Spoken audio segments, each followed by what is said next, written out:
Olá, pessoal. Boa tarde a todos e todas. Dizer da satisfação que aqui hoje está conversando aqui com vocês de forma online, não é? Virtualmente, na nossa página do Facebook. Nós, aqui do PT, Partido dos Trabalhadores de Apodi, estamos realizando, a partir desse encontro de hoje virtual, uma série de seminários, né, que nós estamos chamando do seminário, titulamos de O Apodi que o Povo Quer. E hoje, nessa tarde de sábado, a gente vai conversar, tendo o principal tema, a questão da saúde. Vai ser uma série de seminários que vai abordar vários temas aqui do nosso município, como depois segurança, educação, economia, o campesinato também nós vamos discutir. E, inicialmente, nesse dia de hoje, a primeira live, o seminário em formato de live, nós vamos discutir a saúde, né, que o Apodi quer. Então, primeiramente, para explicar para vocês aqui de Apodi, pessoal que nos escuta, nos acompanha pelo Facebook, a ideia surgiu de uma reunião que a gente fez semana passada com vários segmentos da sociedade apodiense, e surgiu essa necessidade, né, de fazer debates propositivos aqui para o município de Apodi, né, no sentido de trazer melhorias para o nosso município, para a nossa terra. E de lá, nós já encaminhamos esse seminário. O objetivo é colher proposições para elaborarmos um plano que coloque o Apodi nos trilhos, que traga um Apodi melhor para todos nós. De antemão, já quero agradecer aqui na nossa sala virtual, nós temos várias pessoas participando, já contamos com a presença do companheiro Petrônio Spinelli, secretário adjunto da CESAP, né, que vai trazer elementos importantes para o debate. Nós também temos o companheiro Paulo Viana, né, que vai ser um dos debatedores. São esses dois que vai construir, vai trazer elementos para a gente refletir. A interação do WhatsApp, do Facebook, está sendo acompanhada aqui pelos nossos companheiros e companheiras. Não é?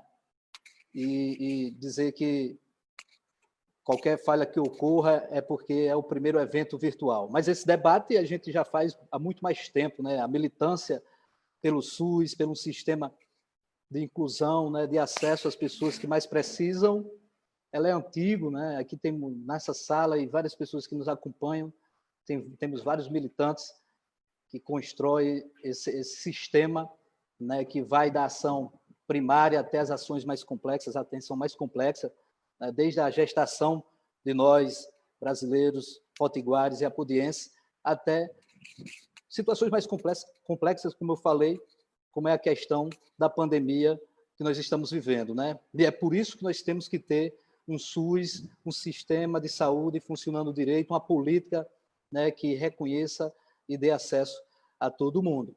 Então, de antemão, agradecer a presença dos nossos dois debatedores. O secretário, eu sei que tem uma agenda bastante concorrida, mas nessa tarde, hoje, conversa com o pessoal de Apodi, aqui da região, né, e dizer que é uma satisfação trazer esse debate. Não é? Então, já quero aqui convidar o secretário, né, para trazer um pouco das ações, da reflexão, do que tem sido feito. Né? Nós estamos vencendo, não é um momento de relaxar, como disse, como a gente tem falado, mas nós temos começado a baixar o pico, né, da pandemia, né, e são ações conjuntas importantes, tanto do governo do Estado como do município, que tem contribuído para isso. A sociedade também tem um papel importante nesse processo. Então, Petrônio, mais uma vez agradecer, companheiro. Seja bem-vindo ao nosso debate, o Apodi que nós queremos, a saúde que o Apodi quer, e eu sei que você vai trazer elementos importantes para o nosso debate, e no decorrer do tempo eu vou fazendo intervenções, trazendo algumas reflexões dos nossos internautas e dos nossos participantes da sala. Eu quero dar uma boa tarde, saudar todos aí da região do Apodi, do Vale de Apodi, aí, dessa região tão bonita, né, tão fantástica. E quero dizer o seguinte, como é uma discussão com companheiros, militantes e pessoas que têm preocupação sociais e estruturais com a cidade e com a sociedade,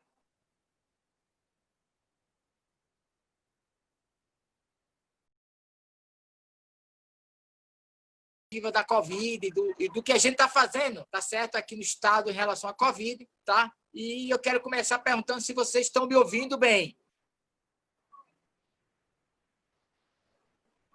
Estamos sim, Petrônio, estamos. Estamos Tá ouvindo. tranquilo, então, né? Posso continuar nesse tom, né? Tranquilo.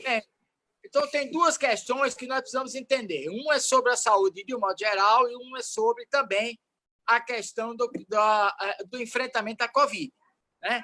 Primeiro, em relação ao enfrentamento à Covid, eu quero dizer que os países do mundo eles abordam o tratamento da Covid, o enfrentamento da Covid, de duas formas diferentes, de um modo geral. É claro que isso se mistura, não é uma coisa absoluta, mas que existe uma forma objetiva de identificar a Covid, a epidemiologia dela, como é que ela está andando, e tentar fazer o bloqueio da doença, evitando que a população morra ou que sofra muito. E existe outra lógica, que é controlar a epidemia, mas buscando o que a gente chama de imunidade de rebanho. O que significa isso? Significa que, quando uma parte significativa da população pega a doença, há um processo de imunidade na comunidade que protege um aos outros. Então, uma determinada epidemia, e aí, só para vocês saberem, né, eu sou médico e sou infectologista, né? Na verdade, eu sou, normalmente, médico do Giseuda. Tá? Então, é dizer o seguinte, que em algumas epidemias, você tem o curso natural de uma gripe, vamos imaginar, que chegue em Apodi, Felipe Guerra, vamos imaginar isso, né? Uma parte significativa da população vai gripar, se não for uma gripe prevenível por vacina, e chega um ponto que tanta gente já gripou que a doença já não transmite tanto. Consequentemente, há uma queda da doença. Isso é que a gente chama de imunidade de rebanho. Não precisa toda uma cidade, todo um bairro, toda uma comunidade, um território, pegar uma doença para que ela fique imune, a comunidade fique imune. Uma imunidade de rebanho ela tem que atingir em torno de 40% a 70% da população. Então, se você busca como alternativa a imunidade de rebanho e tenta controlar para que esse processo aconteça de forma mais lenta, de tal forma que você tenha UTIs, por exemplo, quando a doença precisa de UTI, para poder dar assistência às pessoas que vão precisar, então você está apostando num processo que, em última análise, vai redundar em muitas mortes. Então, países que fizeram o bloqueio, vocês imaginam a China, tamanho da China, né? A quantidade de mortos que já aconteceram no Ceará, ela é maior do que as mortes que tiveram na China. E a China tem quantos bilhões de habitantes? Né? Mais de 1 bilhão de habitantes, tá certo? E por que eles conseguiram fazer isso? Porque eles conseguiram usar a lógica do bloqueio da doença. E vários países da Ásia, vários países da Europa estão trabalhando muito mais com o bloqueio da doença do que buscando a imunidade de rebanho. Na verdade, objetivamente, os dois países do mundo que trabalham na lógica da imunidade de rebanho a partir dos seus presidentes, a partir do poder central federal, é os Estados Unidos e o Brasil. Por isso que, não por coincidência, são os países que têm uma mortalidade gigantesca. Então, não é pouca gente. É você imaginar que o Brasil está com mais de quase 80 mil pessoas mortas, né? Então, mostra claramente que a opção do governo federal foi fazer a imunidade de rebanho, por isso que estimulou tantas pessoas a ir para a rua, inclusive na própria administração da distribuição dos recursos que o Congresso conquistou, daquele apoio nacional, foi o federal, tá certo? Onde as pessoas foram para a rua, ainda numa fase que não entendia a importância da máscara, do distanciamento, e foi a partir dali que nós tivemos grandes dificuldades, porque ali a epidemia se generalizou, se interiorizou, foi para as periferias, e nós tivemos grandes dificuldades, que a gente vai falar sobre isso também, ok? Então, eu queria só fazer esse preâmbulo para dizer que o Brasil, infelizmente, está caminhando num caminho da imunidade de rebanho. Aí alguém pode perguntar, e os governos dos estados e os governos podem fazer alguma coisa? Eu quero dizer a vocês que, para mudar o perfil do enfrentamento, praticamente nada. Nós não podemos ter ilusão que nenhum estado brasileiro isolado consegue fazer o bloqueio da doença, no sentido mais amplo do objetivo, do que significa isso. Por quê? Porque para você fazer o bloqueio da doença, você precisa garantir a sustentabilidade das pessoas.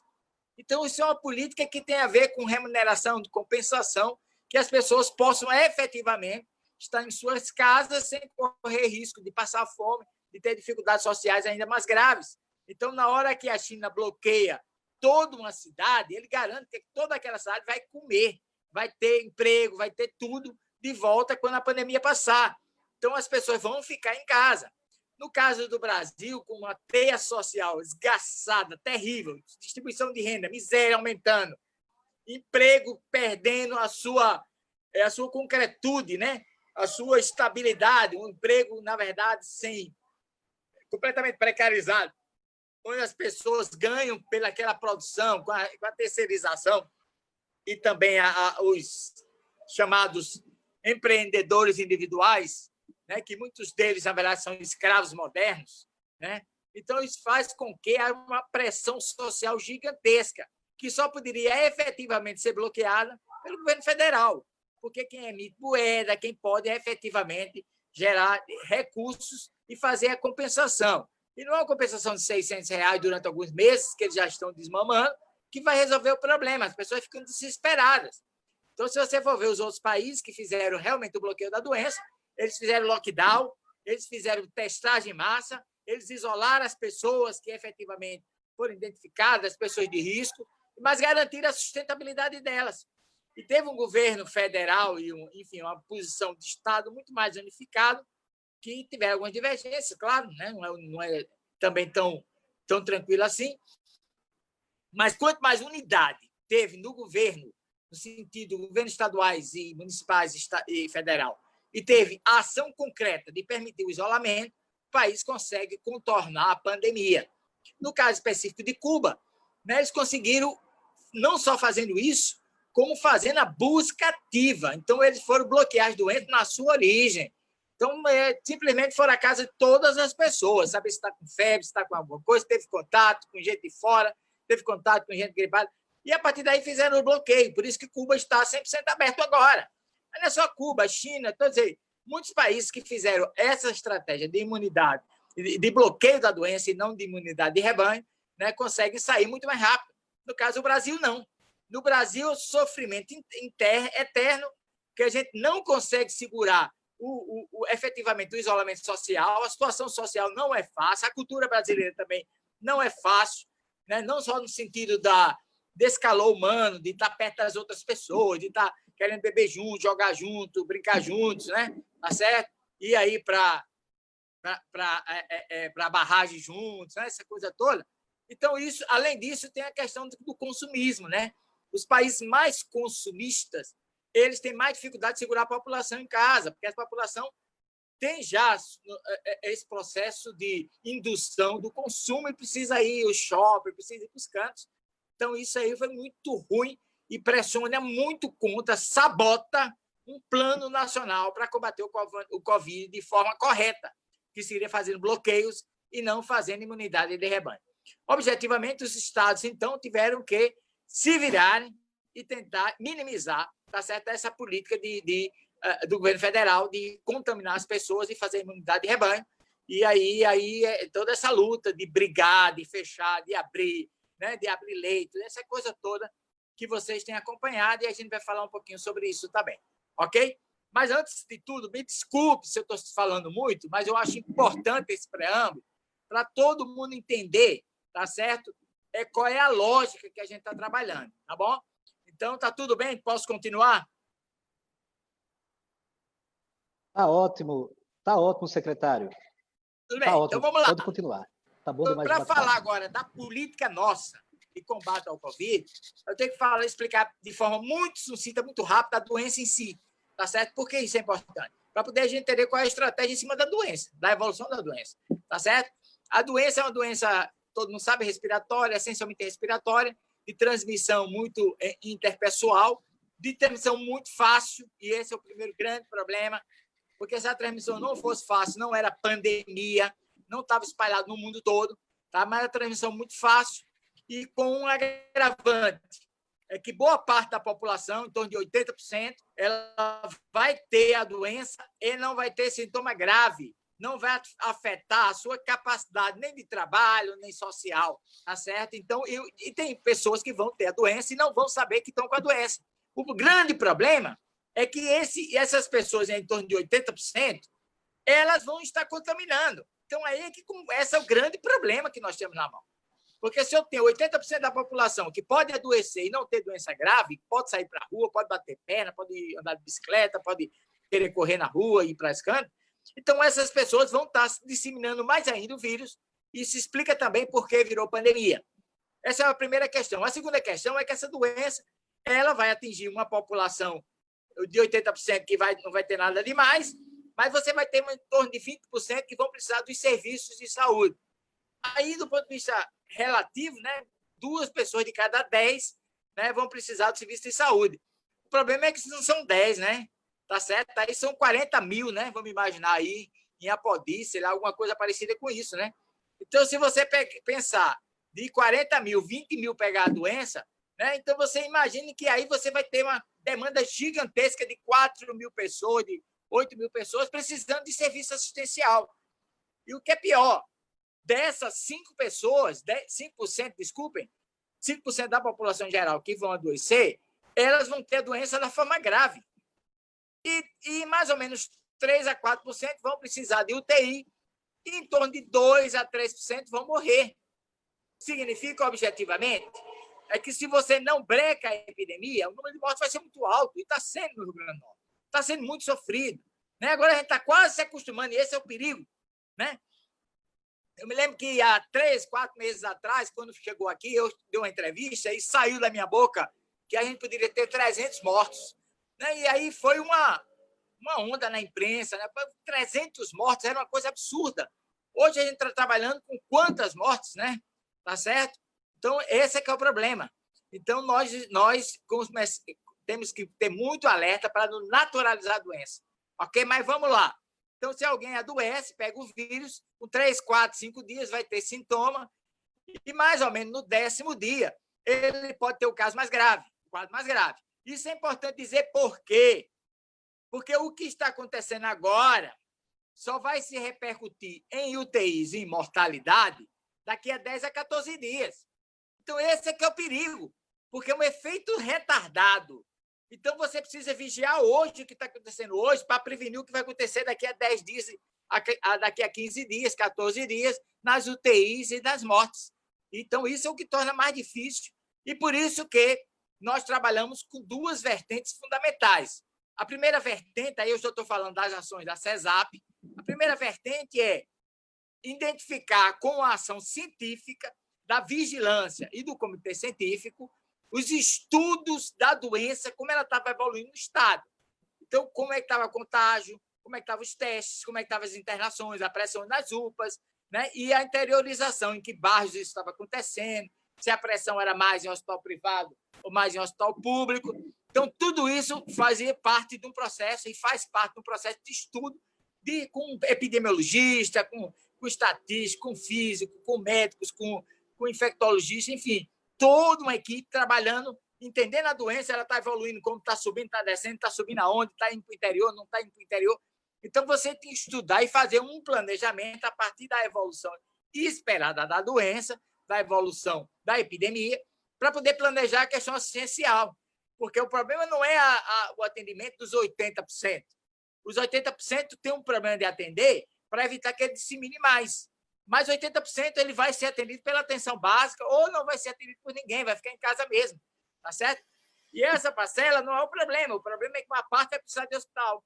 E dessa parte, tem um grupo significativo vai precisar de UTI, vai precisar de ser restabelecido, inclusive entubados, enfim, ser tratados em UTI, e uma parcela vai morrer.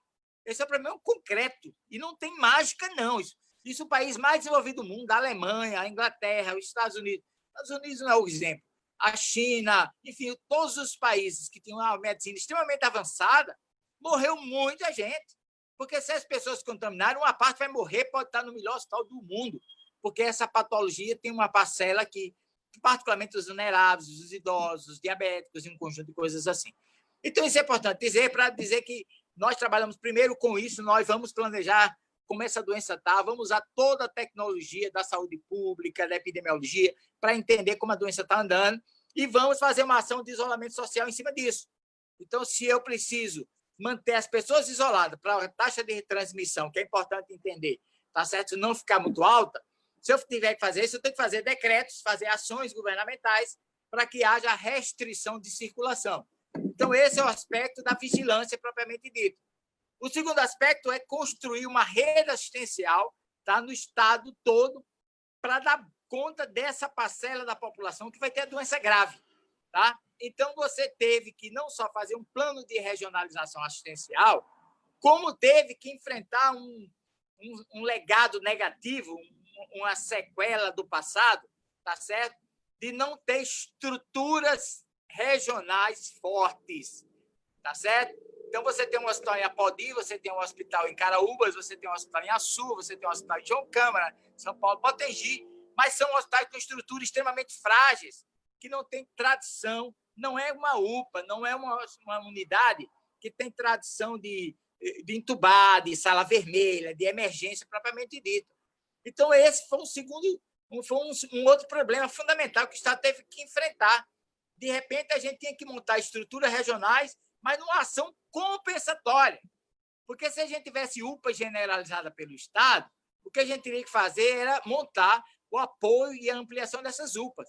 Mas nós tivemos que partir praticamente do zero em várias regiões para estruturar serviços nesse sentido. Então, o nosso plano é, em primeiro lugar, criar estruturas assistenciais mais complexas e maiores nas várias regiões do Estado, né, mas de forma ainda relativamente concentrada.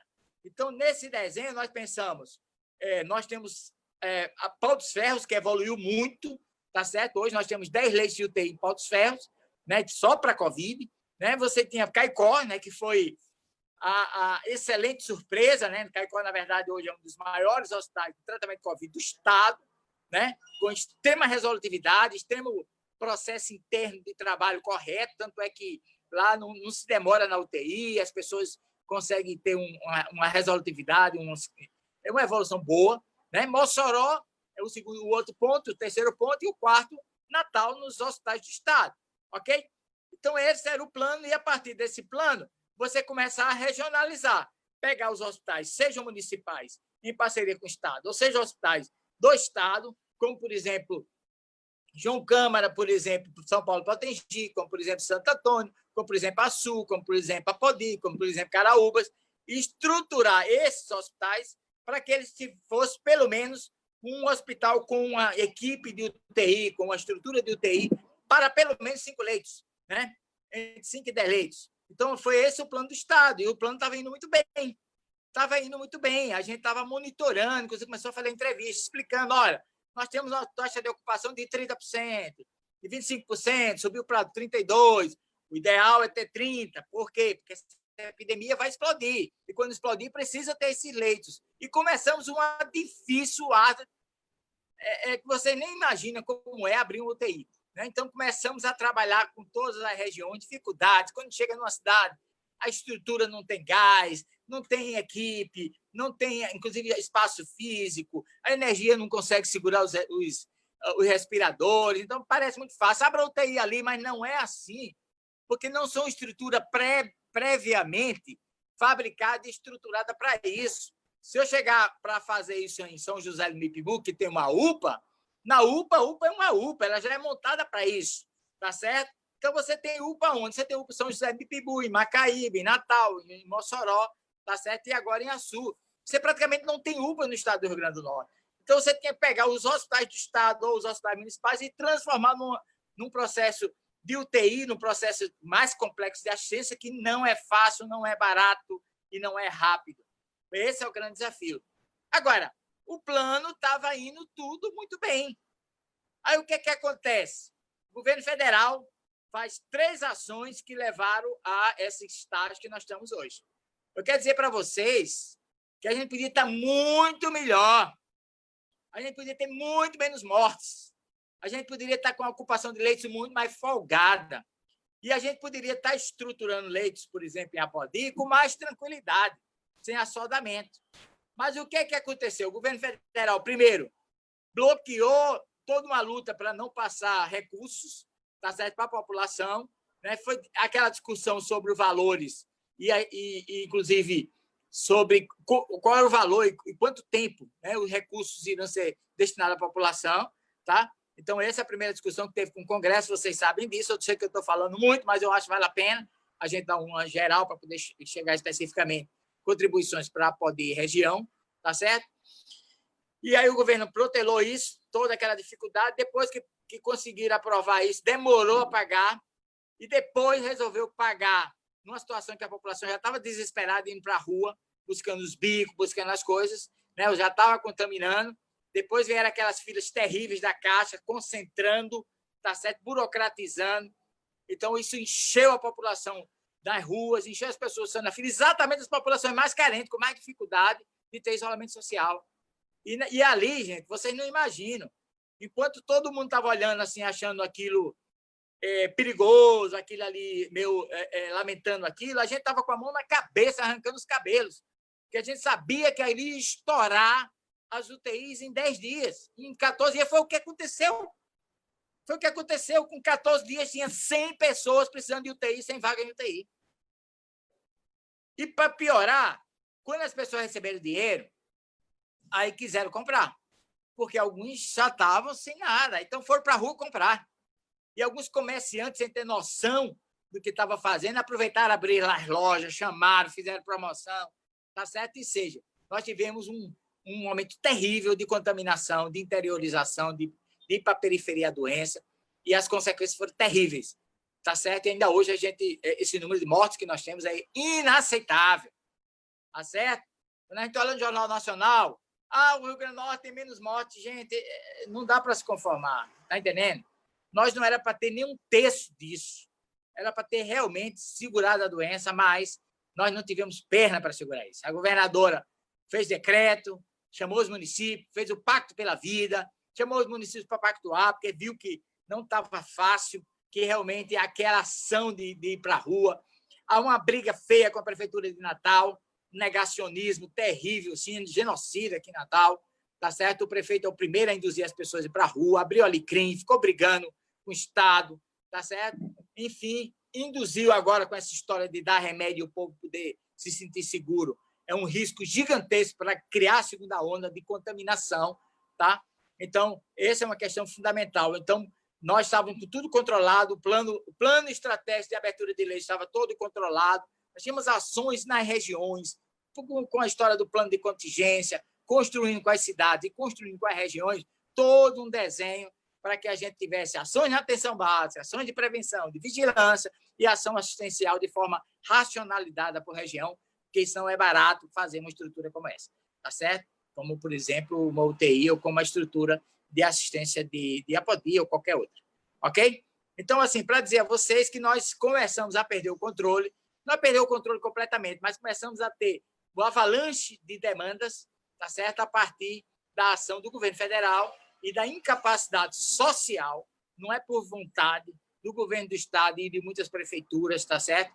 De segurar a onda de negacionismo, de aglomerações que aconteceu a partir do governo federal e a partir da realidade social. As cidades que fizeram bloqueios, as cidades que fizeram lockdown, as cidades que têm maior capacidade de controlar a população, elas estão numa situação muito mais favorável. A verdade é essa, tá certo? Bem, objetivamente, então, o nosso plano teve que ser apressado, né? As cidades, então, polos, como Caicó, Mossoró, Pau dos Ferros e Natal, começaram a sofrer pressões muito grandes, o que teve que voltar às ações da CESAP para tentar garantir qualidade na assistência e quantidade de assistência nessas 4 cidades. Né? Para você ter uma ideia, a única cidade que não colapsou em nenhum momento foi Caicó. Pau dos Ferros já teve uma superlotação de encher os leitos de lá, tá certo? Ainda hoje a quantidade de leitos ocupados é em mais de 60%, tá certo? Mossoró teve um momento dramático, das UPAs super cheias, tudo. A região metropolitana de Natal também. E Natal sempre foi o mau exemplo, sempre foi o grande problema dessa epidemia.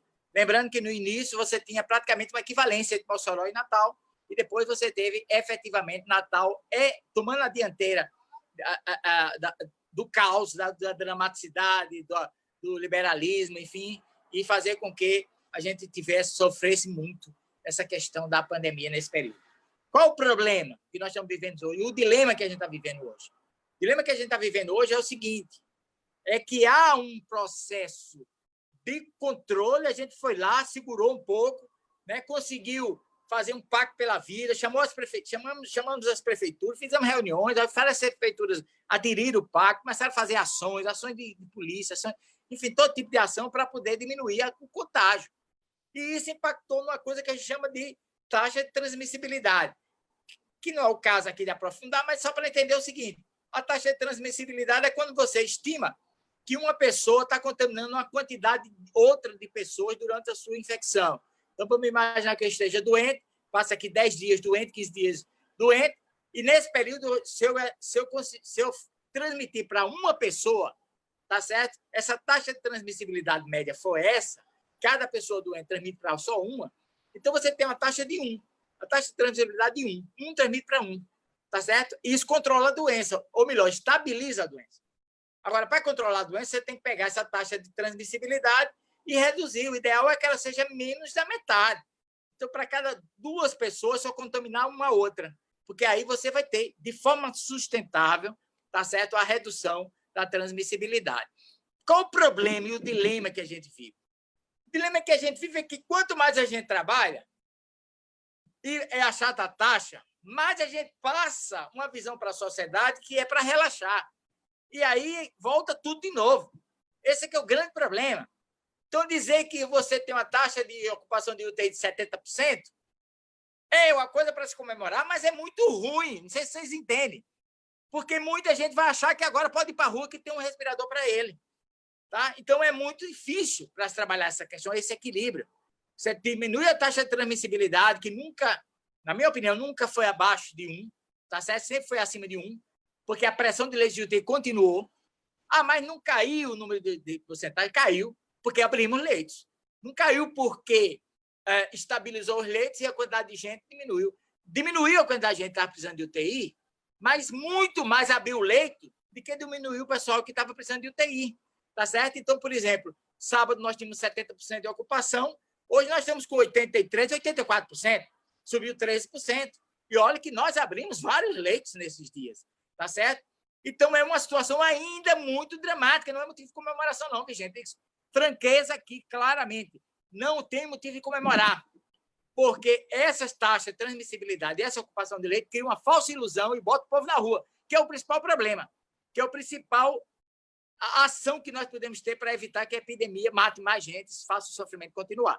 Bem, dito isso, então, o que o Estado está fazendo? O que o Estado está fazendo todo um processo de flexibilização tentando ser controlado, tentando envolver a polícia, envolver todo mundo, tá? Para ver se a gente consegue minimamente sensibilizar a sociedade, né? Todo o processo de indução para que a atenção básica funcione, a controle, proteja os idosos, proteja os vulneráveis, isso é fundamental, tá certo?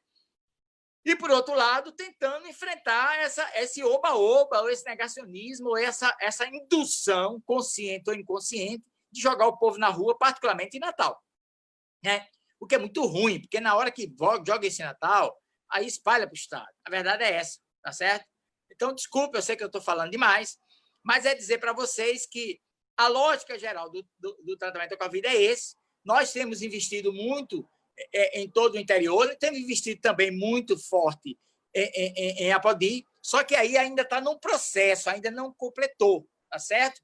A nossa missão é deixar uma UTI aí, tá? Uma UTI funcionando, para que os pacientes daí eles não só se estabilizem, não só sejam efetivamente tratados, assistidos, e se precisar entubar até o SAMU chegar, ter vaga em outro serviço, mas a ideia é que a gente tem aí na segunda região, porque vocês fazem parte da segunda região, considerando o desenho da saúde, que envolve Mossoró, que envolve Caraúbas, que envolve Areia Branca, essa coisa toda, que na quarta região, na segunda região, a gente possa ter efetivamente polos de tratamento para além de Mossoró. Então, a ideia é que Apodi seja incluso, como foi incluso hoje, Santo Antônio, comunidade de tratamento para a Covid. Então, a ideia é que, para além desse que eu já falei, que a gente tenha efetivamente, para tratamento mesmo, a APODI, a SU, que é fundamental, que é uma das taxas de internação e mortalidade muito alta, tá certo? A SU, Santo Antônio, João Câmara e São Paulo Potengi. Além dos hospitais que eu já tinha falado e alguns hospitais municipais, como é o caso de Guamaré e de Santa Cruz. Então, é um resumo geral, tá? Eu sei que o tempo está muito exíguo aí, tá certo? E eu também não posso falar coisas demais agora, porque eu teria muitas contribuições para fazer também sobre a elaboração programática, né, que se pode pensar para uma cidade no futuro, tá certo? Que fica muito claro, só fazendo pequenas pinceladas, né? A pandemia ajuda a gente a perceber isso, que o mais importante é você ter uma estratégia de saúde da família forte, presente e controladora do seu ambiente, que tem o ambiente e o território sob controle. Se você tiver isso muito forte, você meio que pode mesclar e tentar fazer bloqueios na cidade, com toda a situação nacional diversa, mas você pode criar um espírito meio cubano, tá certo, no bairro de vocês aí, a partir de uma ação forte da atenção da estratégia da família, de bloqueios, de acompanhamento, de fiscalização de quem vai na rua, quem não vai, tá certo? Garantir que os idosos vão ter apoio, que eles não precisam sair na rua, que eles não vão passar fome, que a família não vai precisar trabalhar e voltar com vírus para casa, ou coisa parecida com isso. Tá? Isso é uma questão fundamental. E uma última questão para terminar, para falar com vocês, é que todo esse desenho que a gente está fazendo de regionalização assistencial, ele tem um problema objetivo, que é financiamento, tá? Porque a gente tem uma realidade que envolveu recursos novos, mas essa realidade ela não vai perdurar eternamente. Para dar um exemplo, para acabar a minha participação aqui, pelo menos nessa primeira fase aqui, tá certo? Só para dar um exemplo objetivo. Se você monta um leito de UTI, vamos imaginar, vou montar 10 leitos de UTI em Apodi fora a pandemia. O que é que precisa? Primeiro, credenciar. Para credenciar, tem que ter estrutura física, gás, material, profissional, médico, um conjunto de coisas, tá certo? Que fica muito oneroso. Segundo, financiamento disso. Quem vai financiar isso? O governo federal credencia uma UTI, quando credencia, e paga R$800 dia paciente. Tá certo? Aí você pode dizer, pô, não dá? Será que esse dinheiro não dá? A UTI COVID, que não tem muita exigência para ser criada, ele paga o dobro, paga 1.600, tá certo? E o custo de um leito de UTI real, ele é entre 2.000 e 2.500. Significa, objetivamente, mesmo os leitos COVID sendo financiados como estão sendo financiados, ainda tem um déficit importante de pelo menos 30% a 40%. Se você pensar em montar isso uma UTI de forma antes do COVID, você seria praticamente impensável, porque você não teria como financiar isso. Então, esse é um projeto que vocês precisam trabalhar. De um modo geral, um programa de governo para um município como o Apodi, que não é um município pequeno, é um município estratégico, é um município de BR, passa milhões de caminhões aí, de sei o quê, que passa seja por interestadual, seja pelo trânsito da economia, um conjunto de coisas assim. Vocês são localizados dentro do estado de polos, né? Apesar de vocês serem maior do que Pau dos Ferros, mas Pau dos Ferros é uma cidade de polo, tá certo? Em Mossoró e tudo, ou seja, realmente é uma situação muito difícil, mas essencialmente eu diria que a atuação em um programa de governo tem que trabalhar, primeiro, fortalecer a atenção básica, a vigilância, as ações de proteção da população. E dois, trabalhar regionalmente o desenho assistencial. Porque se cada município quiser isoladamente resolver o problema da assistência mais complexa, não vai resolver. Por isso que a ideia do consórcio, a ideia das policlínicas regionais, a ideia dos hospitais regionais serem cofinanciados, co-associados, é fundamental, não só para você montar, mas dar sustentabilidade. Falei demais, obrigado, estou à disposição. Que é isso. Muito obrigado, Spinelli.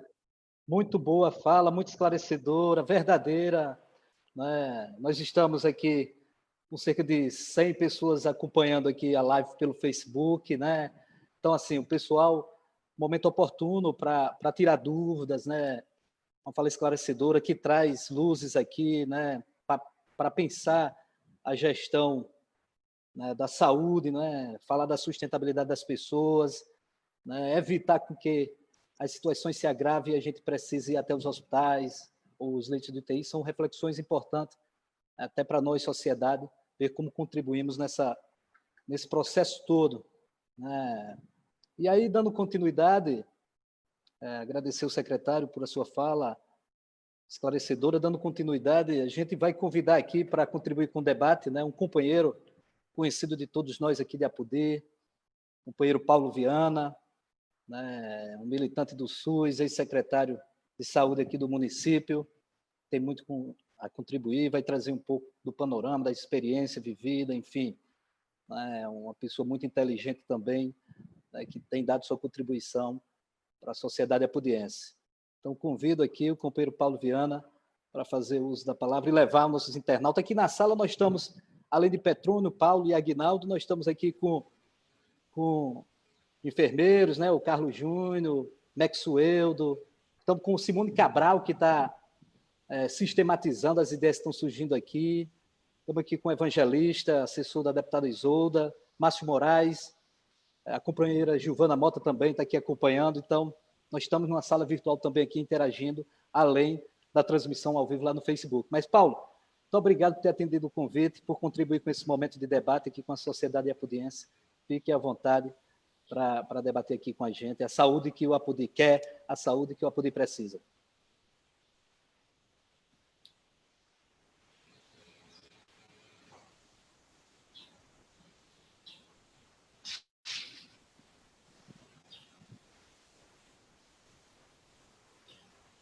Você nos ouve, Paulo? Sim, estou... Pode continuar.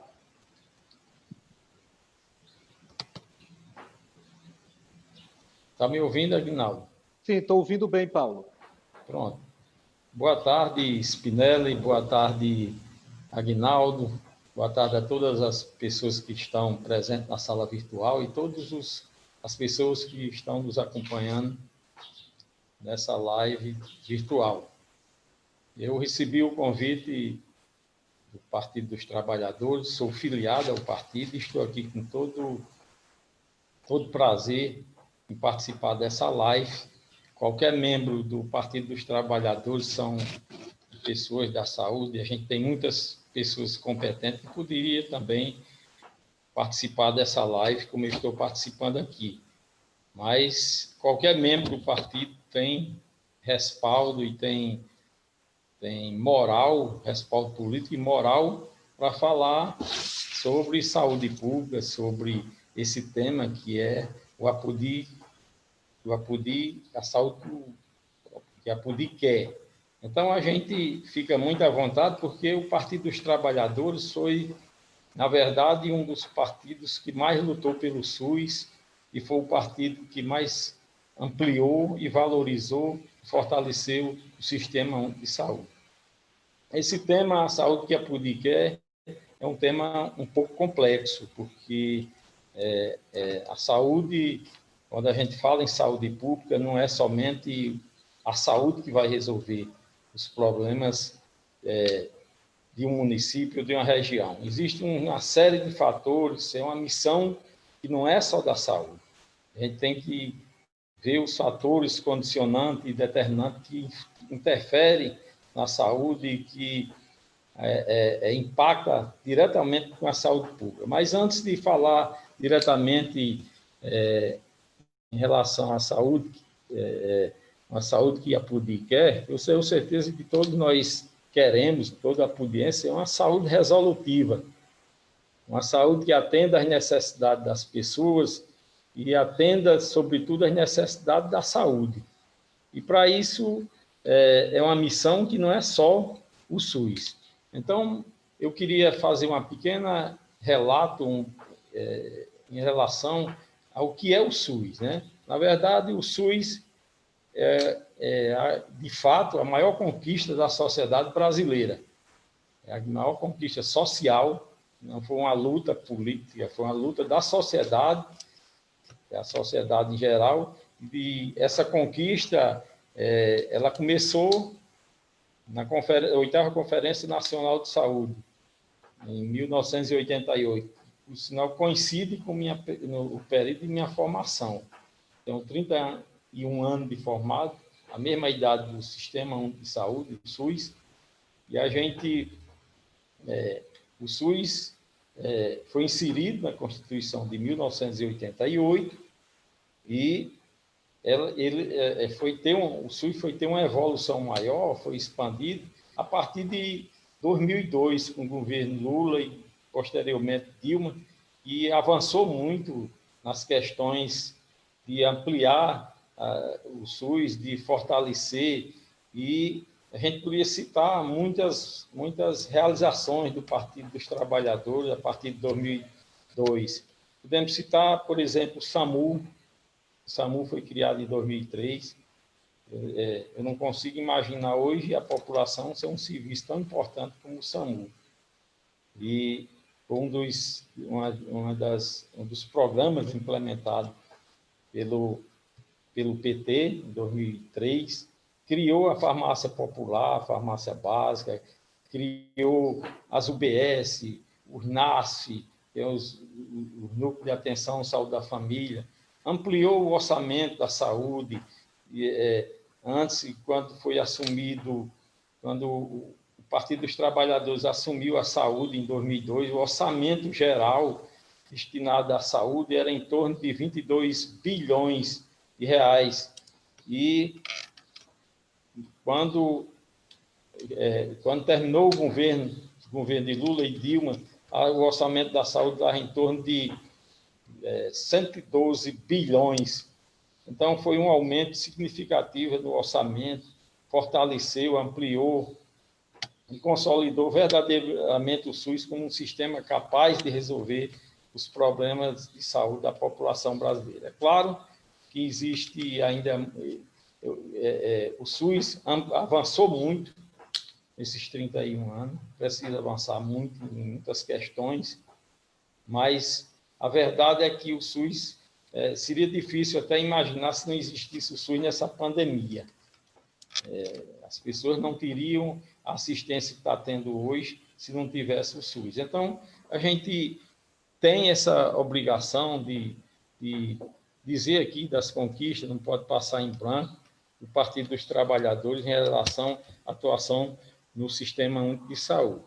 Mas, voltando aqui para a questão de APUDI, voltando à questão de um APUDI, a saúde que a APUDI quer, a gente tem,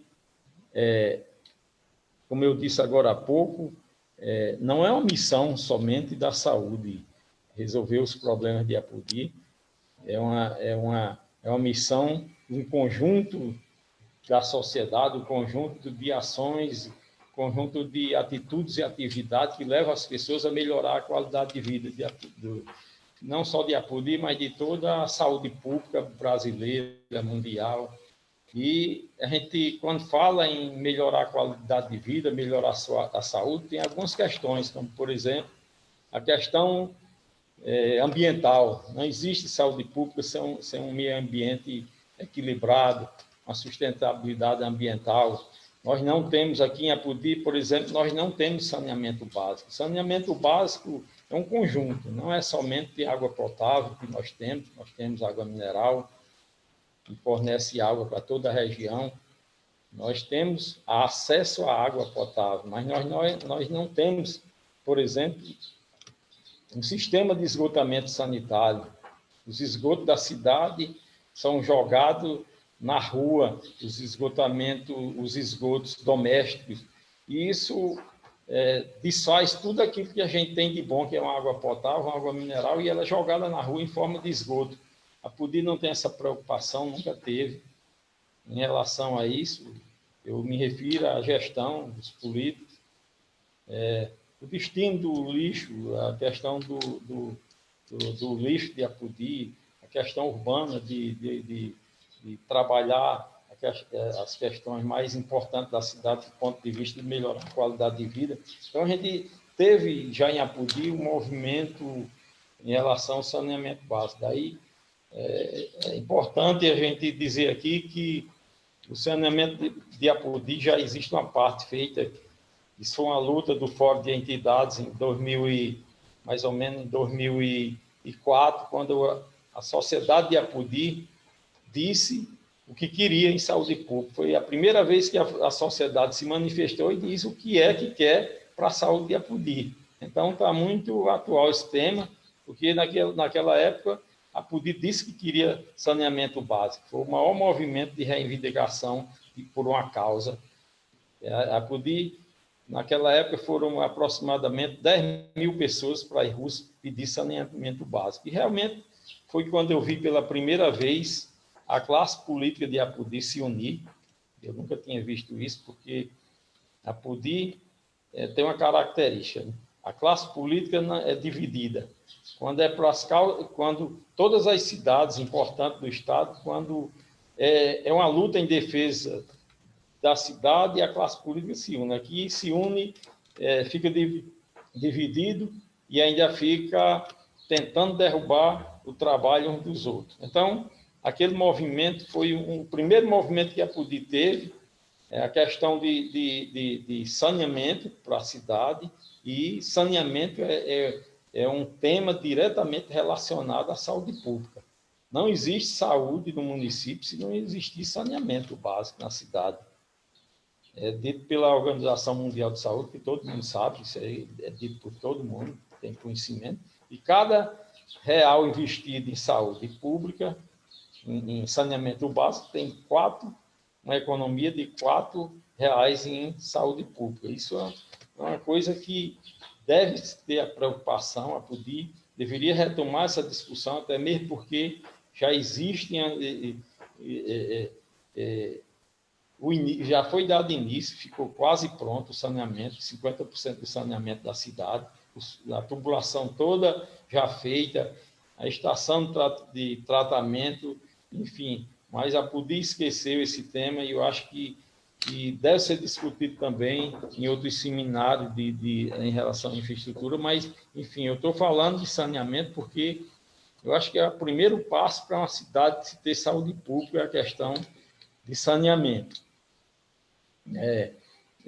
E também, eu falei aqui, os fatores que podem determinar e podem impactar na saúde pública. Um dos fatores também que pode impactar muito é a questão da educação no trânsito. A gente vê nos hospitais públicos, nos hospitais emergenciais, várias pessoas politraumatizadas nos corredores dos hospitais, em consequência dos acidentes automobilísticos. Então, o Brasil precisa, o Brasil, das cidades, a Apodi, uma política de educação no trânsito para que possa diminuir os acidentes e possa diminuir a procura, as lotações nos hospitais. A questão não só a questão também, a questão econômica, o padrão econômico das pessoas, a qualidade de vida das pessoas, os níveis de saúde, ele depende diretamente, mas é diretamente mesmo das condições econômicas de uma cidade, as condições, a educação do povo. Ser educado, um povo educado, não é somente um povo diplomado, mas um povo que tenha informação, conhecimento e possa transmitir isso para outras pessoas. Enfim, eu estou falando aqui sobre essas questões que eu acho importante, que é muito importante, que a saúde não é somente a saúde propriamente dita que vai levar a uma cidade a ter um bom nível de saúde. Aqui no município de Apodi, a gente, como proposta, que pode ser inserido posteriormente no programa de governo,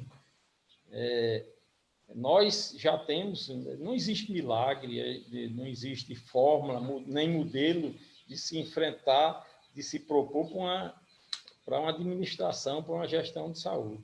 Nós temos já um arcabouço jurídico e institucional, o mais moderno do mundo, que é o Sistema de Saúde, que tem toda a legislação, uma saúde já, como o Spinelli falou aqui, que já tem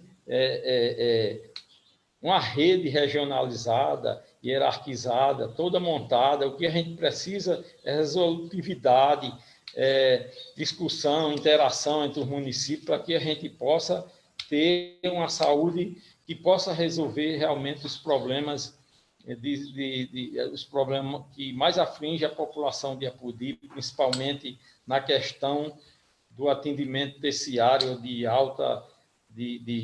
média e alta complexidade, que envolve mais recursos, mais tecnologia e onde não chega nos municípios. E a gente aproveita essa oportunidade para dizer que fica muito feliz com a fala de Spinelli, quando disse que Apodi vai ganhar uma UTI. Eu sei que é muito difícil se montar uma UTI, é mais fácil ampliar, como o Estado tem ampliado, mas Apodi é uma das coisas que clama há muito tempo pela unidade de terapia intensiva, e a gente é uma das coisas que Apodi quer e que precisa. Então, eu fico aqui à disposição também para vocês, se quiserem intervir aqui na minha fala, mas eu quero dizer também que nós temos a obrigação de fortalecer a atenção básica para que a gente possa realmente ter uma saúde de melhor qualidade no nosso município.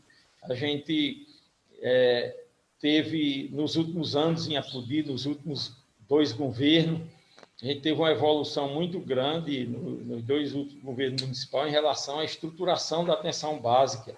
Isso é um projeto do governo, do Partido dos Trabalhadores, o programa Requalificação de Unidade Básica de Saúde, que todos os municípios tiveram a oportunidade de reformar e ampliar as unidades básicas de saúde. A Apodi reformou várias UBS, ampliou e modernizou e equipou. Só que a gente ainda tem uma precarização muito grande na assistência, nas unidades básicas de saúde, a começar pela falta de qualificação e de valorização profissional. Nós temos um quadro de funcionários que são contratados em processo seletivo, muito desmotivados pela questão salarial. Não se tem um serviço de qualidade com funcionários que não são bem remunerados, que têm condições de uma cidadania para que eles possam trabalhar e prestar um bom serviço. A Apodi, recentemente, a gente percebeu que está na onda dos políticos tradicionais que não gostam e nem querem o SUS, porque querem abocanhar essa fatia do orçamento da saúde, que são bilhões. Então, os empresários e as corporações estão sempre tentando se infiltrar. E a Apodi já se infiltrou dentro das UBS. Quem administra a folha de pagamento das UBS, pelo que eu tenho conhecimento, é uma empresa privada que não é ilegal. O SUS permite, no artigo 199 da Constituição Federal, permite que o setor privado pode participar do Sistema Único de Saúde, mas de forma complementar. E o que a gente percebe que está administrando até folha de pagamento de funcionário, e isso é totalmente inconstitucional, é uma coisa que fere frontalmente aos princípios e diretrizes do Sistema Único de Saúde, e isso não é bom. Eu acho que tem que ser corrigido isso. A Apodi e outras cidades, é a chamada OSS, Organização Social de Saúde, que nada mais é do que a infiltração do empresariado e das corporações tentando abocanhar o orçamento da saúde pública. Mas nós estamos, sou com muitos de vocês aí que estão participando, muitas pessoas dos partidos dos trabalhadores de outros países, tem que ficar atento. Nossa Câmara de Vereadores, o Legislativo, os futuros vereadores que a gente tem pela frente, os conselhos, o Conselho de Saúde, os conselhos estaduais, as comissões de partido, tripartido, eu acho que tem que ter uma atenção maior aí, se não permitir que essa distorção absurda invada o Sistema Único de Saúde, que é o melhor sistema de saúde do mundo, o mais amplo, o mais moderno, e que a gente é uma herança e um patrimônio da sociedade brasileira que a gente não pode deixar ser destruído. Então, essa é a minha participação. Eu permito que, se tiver alguma pergunta, fiquem inteiramente à vontade E vamos dar continuidade aqui à nossa fala. Obrigado, Paulo Viana, muito obrigado. Contribuições importantes, né, para a gente refletir o que é saúde, né? Qual o conjunto das coisas, das ações que promove saúde, né? Saúde não é só a questão de medicamentos, de consultas, enfim, tem uma série de coisas articuladas, inclusive são ações intersetoriais que precisam ser desenvolvidas. Na sua fala traz isso muito bem, né? Que adianta a Secretaria de Saúde se esforçar, de repente o setor de urbanismo pega todo o lixo da cidade e joga a céu aberto, como está acontecendo aqui em Apodi hoje, né, em cima do lençol freático de nossa cidade. Então, nós vamos sempre ter problemas de saúde nesse sentido, se não faz a coleta direito, né? Então, é muito importante refletir sobre isso e que as ações sejam cada vez mais intersetoriais por setores, por áreas, né? A área da saúde, urbanismo, da educação, enfim. Você traz também a questão da ambiental, da alimentação e saneamento básico, foi muito, muito forte aí na sua fala. Em pleno século XXI, nossa cidade, né, não tem minimamente sequer nada de saneamento básico realizado. Pessoal, o bate-papo está muito bom. Quero até agradecer a presença de todo mundo lá no Facebook, aqui ao vivo. Nós estamos lá com a faixa de 100 pessoas interagindo, ouvindo o bate-papo aqui, é importante. Mais de 300 comentários, né, comentários lá. Dentro da nossa sala, que eu acabei esquecendo de avisar que está aqui com a gente também, é o diretor administrativo, né, do Hospital Regional de Apodi, está aqui com a gente. E para contribuir com esse debate nosso, né, nós estamos aqui com dois profissionais da área de saúde, né, que são a fala de Paulo, né, a valorização dos profissionais, sobretudo aqui no município de Apodi, dos agentes de saúde, enfim. Nós estamos com o Maxueldo e com Carlos Júnior, né, que a gente gostaria que eles trouxessem um pouco aqui, dentro de 3, 4 minutos, um pouco da reflexão do que é que eles têm vivido, o que é que eles propõem também nesse debate, na construção de um plano que valorize a saúde, que cuide bem das pessoas e que a saúde que o povo quer aconteça. Então, Maxueldo, agradecer, né, Maxueldo, que é um profissional competente aqui, a Sociedade Apudiense também conhece muito bem, fez gestão na APAME, nossa maternidade, que milhares de apudienses nasceram lá, né, e hoje, por questões, né, políticas, ou politiqueira, vamos dizer assim, a maternidade, o funcionamento não se efetiva. Mas, Maxueldo, seja bem-vindo, né, é importante ouvir você como profissional que acompanhou durante 5 anos ali a APAME, né, e que viu muitos filhos de Apodi nascer aqui. Então, gratidão e fique à vontade, de 3 a 5 minutos para você. Até já. Boa tarde, Aguinaldo. Queria trazer minha saudação a todas as pessoas que estão compondo aí o nosso grupo, né, da nossa live. E, assim, primeiro de que tudo, parabenizar, né, o nosso secretário, parabenizar pela fala, parabenizar Paulo, também pela sua fala, né, são militantes aqui da nossa cidade. E desde já estou repleto aqui, muito feliz, em virtude de o secretário já acionar essa questão aí dos nossos leitos de UTI. Para a gente que é profissional de saúde, isso é uma grande conquista, né? Uma enorme conquista, na verdade, porque, primeiro de que tudo, nossa cidade precisa muito, diante do que o cenário que a gente está vivendo mundial, dessa pandemia. A Apodi está sentindo grandes reflexos dessa pandemia. Então, isso muito nos anima, né? Eu, aqui na nossa cidade, atuei durante muito tempo na maternidade, que é um espaço que hoje encontra-se fechado, né? E sempre aquele espaço está lá à disposição, para quando o hospital, o município precisar, a gente está lá com aquele espaço disponível, né? Antes lá tinha 30 leitos cadastrados no Sener, no entanto, encontra-se hoje um espaço que está fechado, né? E, assim, o que a gente quer, diante desse cenário da pandemia, é trabalhar em conjunto com o hospital, né? Porque o hospital também precisa de uma reestruturação, né? Essa dinâmica da UTI, de vinhas UTI, ela é muito bem-vinda. No entanto, a gente tem que partir para dois pressupostos que eu considero extremamente importantes e cruciais dentro dessa temática da saúde dentro da nossa cidade, né? Já que a nossa temática é saúde, que a Apodi quer, né? Então, assim, eu acho que a gente precisa caminhar muito nesse sentido, através de dois pontos. Eu começaria com dois princípios do SUS, né?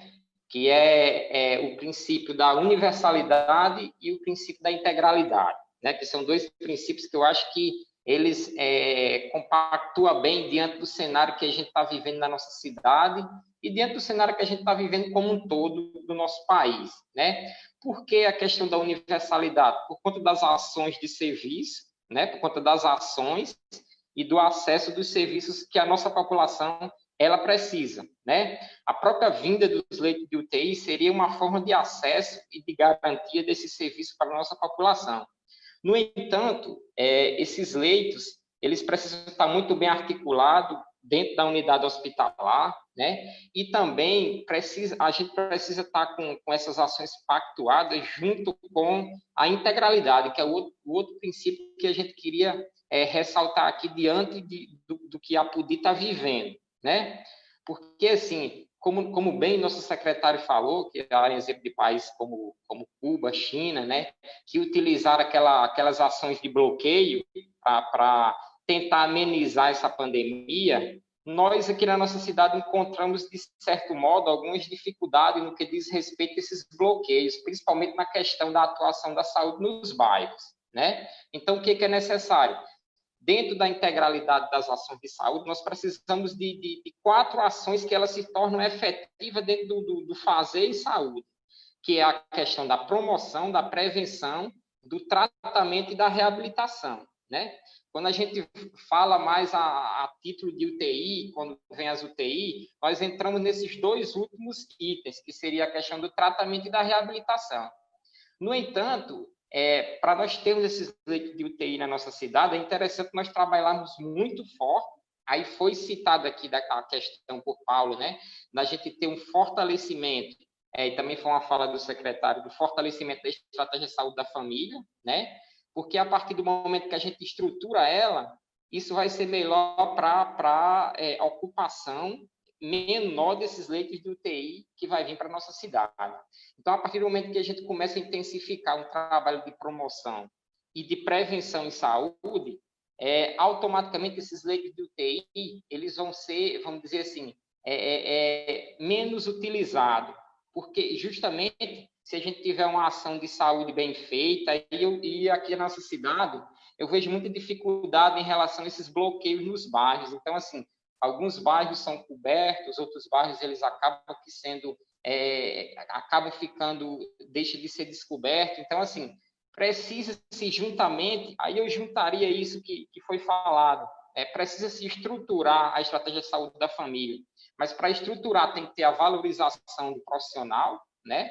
E o profissional está lá para atender toda hora, e ações desses profissionais dentro dos bairros, porque se a gente não tiver essas ações, logo esses leitos de UTI, pela experiência que a gente está tendo, eles vão, de certo modo, hiperlotar, e é o que acontece na cidade que a gente trabalha. Eu trabalho na cidade do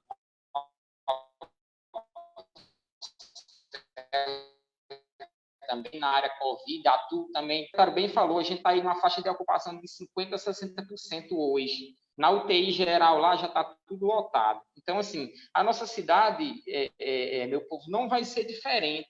Então, a gente precisa valorizar esse trabalho de garantir o acesso e de garantir a promoção e a prevenção nos bairros por meio dos bloqueios.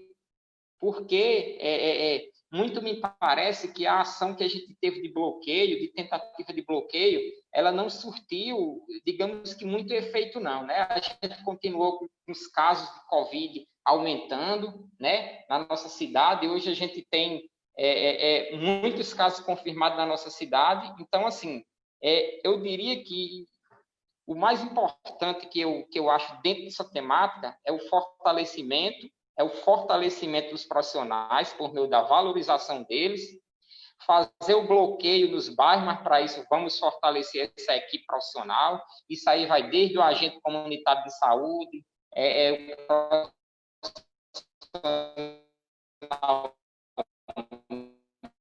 profissional enfermeiro, que precisa estar atuando dentro dessas famílias. A nossa equipe de saúde começar a atuar dentro das famílias nos bairros, nós vamos ver que esse índice aqui que foi falado, esse índice de transmissibilidade, ele vai diminuir, porque de nada adianta, gente, a gente fazer um tratamento de uma pessoa da família, né? Sendo que as demais pessoas da família não vai ter um tratamento, vamos dizer assim, igual àquela pessoa que inicialmente ela teve teste positivo para o Covid.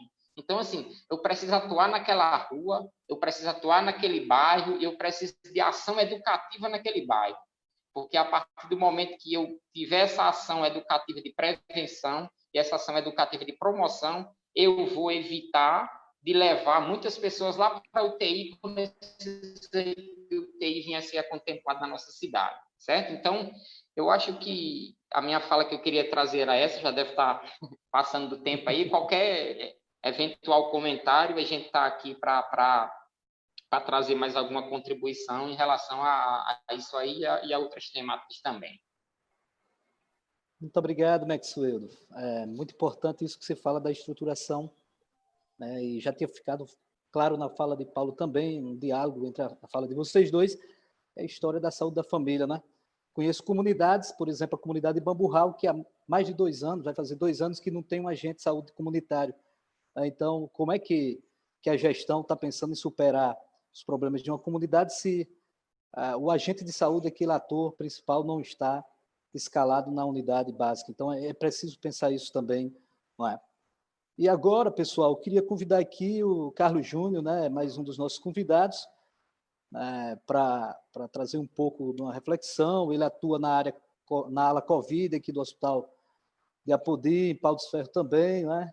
Profissional, esses guerreiros que têm se doado bastante nessa luta, né? Não é fácil a vida, mas, enfim, agradecer também Carlos Júnior pela presença aqui, que engrandece o debate e constrói o Apodi que queremos. Várias proposições. Está sendo difícil para a nossa relatora aqui, quem está na relatoria, a professora Simone, acho que está sendo uma missão bem complicada para ela. Nós estamos mantendo aqui cerca de 100 pessoas ao vivo, mais de quase 500 comentários. Mas, Carlos Júnior, seja bem-vindo. 3, 4 minutos para suas considerações. Boa tarde, gostaria de agradecer o convite, né, do presidente do Sindicato dos Trabalhadores, na pessoa de Agnaldo Fernandes, e também, primeiramente, agradecer também ao secretário, né, Petrônio Spinelli, por disponibilizar, né, a questão dos leitos de UTI. Esses dias, nós profissionais da área da saúde, que compõem o quadro do Hospital Hélio Moraes Marinho, ficamos muito felizes pela chegada do gasômetro, né? Equipamento esse de suma importância hoje, na pandemia, onde muitas vezes os nossos pacientes eles eram transferidos para Mossoró somente para uma necessidade de uma realização desse exame. Então, hoje, graças a Deus, né, a aquisição do equipamento chegou até o Hospital Hélio Moraes Marinho.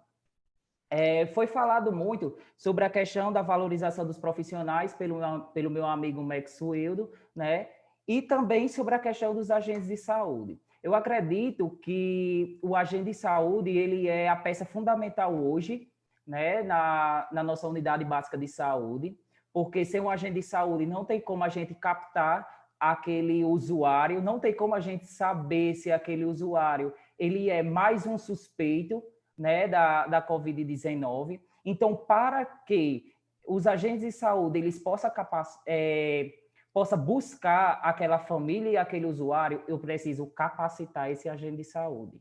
Será se hoje o município de Apodi, os agentes de saúde eles estão sendo capacitados? Será se os agentes de saúde hoje de Apodi, eles sabem os parâmetros de uma saturação de oxigênio? Será se hoje os agentes de saúde, eles sabem levar a educação e saúde para aquelas famílias? Então, vários questionamentos são feitos sobre a questão da saúde em si do município de Apodi. Outra coisa é sobre a chegada dos leitos de UTI. Sabemos que tem um recrutamento de um processo seletivo em vigor no Estado e está chegando muitos profissionais da área da saúde, graças a Deus. Mas para a chegada dessas unidades de terapia intensiva no município de Apodi, a gente necessita de capacitações profissionais. Chegar a capacitação profissional para todos nós, porque isso para a gente é uma novidade, queira ou não, porque hoje o hospital ela não apresenta nenhuma unidade de terapia intensiva. Então, minha fala é simples, certo? Acredito que deu para trazer um pouco da mensagem sobre essa questão da capacitação dos profissionais a respeito do enfrentamento da Covid-19. Muito obrigado pela oportunidade, Aguinaldo, de trazer essa questão, essa minha pequena fala sobre essa necessidade. Nós temos um apanhado aqui. As falas foram mais de provocação, né? E de contentamento também do que foi proposto, um debate muito importante. Mas, para finalizar nossas participações, eu quero remeter de volta a fala para as considerações, tanto do secretário que está aqui, Petrônio, e também de Paulo. Petrônio, e nos vários comentários nossa live lá no Facebook, com mais de 100 pessoas participando ao vivo direto, chegando a mais de 500 comentários, né? E a maioria da pergunta que houve lá e também veio aqui no privado, porque é uma coisa que o apodiense sonha muito, é um sonho antigo, né? Uma luta de todos nós, da classe política, da sociedade civil, dos profissionais de saúde, é a história da estruturação de ter um hospital regional pujante, funcionando bem, né? Tanto humanamente como tecnicamente. Petrônio, e a pergunta maior que se tem aqui é sobre quantos leitos na unidade de UTI e se tem previsão quando é que vai instalar a UTI aqui no nosso município. Então, assim, fique à vontade já para também, no final da fala e fazendo as conclusões, eu agradeço a sua participação aqui imensamente. Na verdade, é o seguinte, eu quero agradecer a oportunidade, né? Eu sempre digo que a parte mais tranquila do meu trabalho é conversar e discutir, né? Fazer a reflexão. Eu acho que a saúde é tão complexa, é tão importante, tão estratégica, envolve os aspectos que foram levantados durante o debate. Vários aspectos, se for o conceito de saúde na Constituição, você vai ver que saúde, na verdade, é resultante de qualidade de vida, moradia, de saneamento básico, de estrutura, de salário, de convivência social, de educação, né? Enfim, de renda. Então, saúde é muito complexo. E a gente está falando da pandemia, fez essa contribuição. Eu só quero deixar assim, o agradecimento, dizer para vocês que o desafio de reorganizar um sistema de saúde da região, independente de Covid, o Covid pode ser um potencializador estrutural, pode deixar legados, mas, antes de tudo, tem que se pensar do ponto de vista de rede, tem que ser pensado de forma regionalizada, tem que pensar em junto, articulações com os municípios, a lógica de consórcio, a lógica de racionalização de investimentos. Nós estamos num país onde o governo federal, né, os parlamentares congelaram o dinheiro da saúde por 20 anos. Nós podemos ter uma situação caótica no próximo ano se isso não mudar, tá? E depois da pandemia, nós vamos ter demandas novas que precisam dar conta, como cirurgia eletiva, como policlínica, como exames, né, como tratamentos, e mesmo o desafio grande de manter um serviço de alta complexidade na região. Tudo isso só vai ser possível se realmente tiver uma ação concreta de trabalhar em rede, trabalhar articulado com toda a região. Então, eu queria só sugerir, agradecendo a todos vocês a contribuição, né, o impacto aí, muita qualidade no debate. Eu quero parabenizar vocês que organizaram, o Aguinaldo, todo mundo aí, tá certo? Enfim, a Paula, enfim, todo mundo, eu não vou nem citar para não esquecer ninguém, tá bom? Mas, assim, e dizer o seguinte, eu acho que o grande desafio, se vocês querem e estão fazendo isso, construir um programa bem sustentável para a saúde, tem 2 temas que são fundamentais a aprofundar em lives específicas. Um é a atenção básica, a estratégia de saúde da família, as ações de vigilância e de proteção a partir dos territórios da estratégia de saúde da família. E a segunda é o desenho da regionalização a partir da lógica intermunicipal, interfederativa, através da lógica da construção do consórcio, numa articulação regional, para a gente construir as coisas de forma sustentável, porque tudo isso é desafio. Nesse momento, a gente está avançando muito, mas esses avanços, para ter sustentabilidade, eles dependem, primeiro, do enfrentamento certo ainda da pandemia, né, das ações que ainda precisam ser tomadas, né, porque ainda está muito longe da gente vencer isso, a população tem que estar consciente, os poderes têm que estar conscientes disso, tá certo? E o segundo é essa articulação interfederativa a partir das articulações que o Estado faz. Tá bom? Eu quero agradecer a todos, deixar um grande abraço e dizer que, na medida do possível, nós estaremos à disposição para outros debates. Secretário, sobre a pergunta que eu fiz, a previsão de número de leitos, que o pessoal, né, quantos leitos e a previsão de instalação dos leitos de UTI aqui no Hospital Regional de Apodi? Há previsão? Olha, na verdade, a Apodi, ele para montar uma estrutura aí, ele tem várias questões que estão sendo resolvidas, tá certo? Estruturação física, enfim, de potência de gás, um conjunto de questões que estão sendo efetivamente realizadas aí, equipamentos, um conjunto de coisas, porque não é só equipamento. Né? Nós temos, inclusive, uma consultoria da OPAS, que tem trabalhado junto com a secretaria, junto com a regional, com todo mundo, para estar acompanhando isso aí. Tá? O grande desafio realmente é pessoal, porque não é fácil conseguir pessoal nesse período. Tá? Uma demanda muito grande. De repente, nós fomos levados a ter uma quantidade grande, né, de solicitações de profissionais em todo o estado, né, em todo o país. Né? Tá certo? Mas, assim, nós estamos otimistas, sim. Viu? Nós acreditamos que as questões finais sobre a Apodi devem acontecer, e no máximo, aí, pelo menos na próxima semana, essa próxima semana vai ser muito intensa.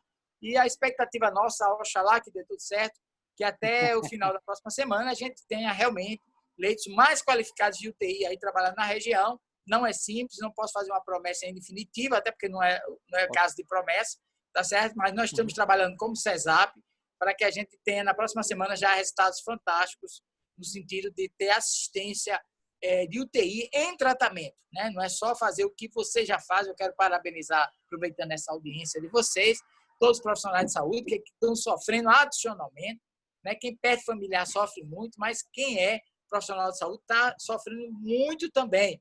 Muitas vezes tem pessoas conhecidas que morrem, profissionais que morrem, e também estão lidando com essa questão de vida e morte todos os dias, né? E sempre se arriscando também pessoalmente. Então, eu quero aproveitar para fazer esse agradecimento e dizer que as coisas estão andando bem. Essa semana agora, essa próxima semana vai ser a semana de Açu de Apodi, tá? Quero deixar isso bem claro para vocês, porque as outras unidades, né, as mais complexas, estão abertas, estão ampliando, e agora o momento é a gente fortalecer muito incisivamente a Açu e a Apodi.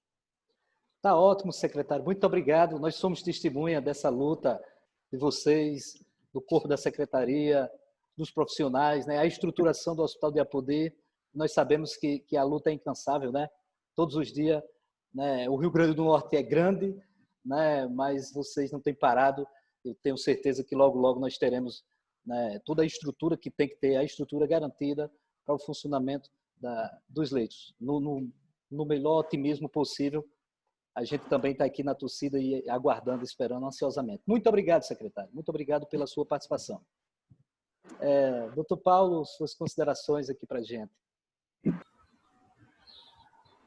Já tá funcionando, Paulo. Pode ficar à vontade. Quero, Aguinaldo, parabenizar Spinelli pela sua participação aqui, muito esclarecedora, tirou muitas dúvidas nossas. A gente fica feliz que o Estado está trabalhando realmente para que a Apodi ganhe uma UTI. A gente sabe que não é fácil. Existe todo um trâmite legal, além da estrutura, como também o material humano.